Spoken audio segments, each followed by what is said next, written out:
কিরে জিবরাইল, মুমিন আর বেঈমান আজরাইলে চিনবে কেমনে, বুঝবে কেমনে?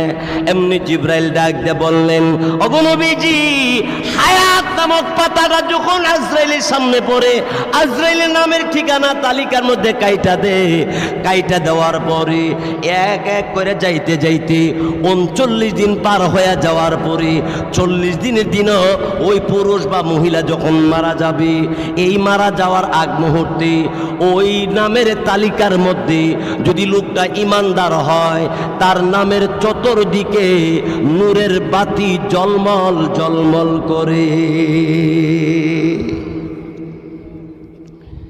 হযরতে জিবরাইল আলাইহিস সালামকে আমার আপনার নবী রাহমাতুল লিল আলামিন বললেন, তারপরে কি হইল রে জিবরাইল?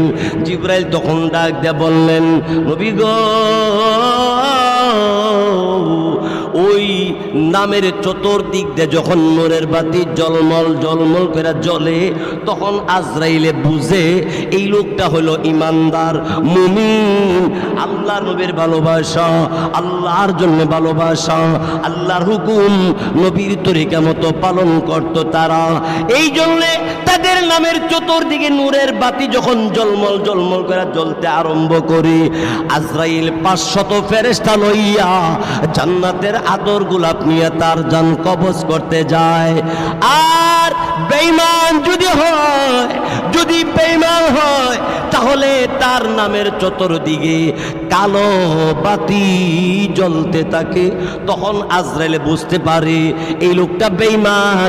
তখন আজরাইল আলাইহিস সালাতু ওয়াস সালাম 500 ফেরেশতা লইয়া জাহান্নামের আগুনের তৈরি শিকল, লোহার বর্ম লইয়া আজরাইল আলাইহিস সালাতু ওয়াস সালাম এসে এবার ওই বেঈমানের পাশে দাঁড়াইয়া তখন ডাক দেয়া বলি, এবার রেডি হইয়া যাও, তোমার এখনই পৃথিবী ছেড়ে চলে যাইতে হবে। অট্টালিকা 5 তলা 10 তলা বাড়ি তোমার এখন কেউ রাখতে পারবে না। আজরাইলকে দেখার পরে বেঈমানের এত এত পানি পিপাসা লাগবে, নবী বলেন এই মুহূর্তে তামাম পৃথিবীর পানি যদি তারে পান করে দেওয়া হয়, তখনও তার পানির পিপাসা শেষ হবে না। পানির পিপাসা তার মিটবে না, খালি চোখের পানি ছেড়ে কাঁদবে, ডাক দিয়ে বলবে আজরাইল, পরিচয় দিয়ে বলবে আমি মালাকুল মউত আজরাইল।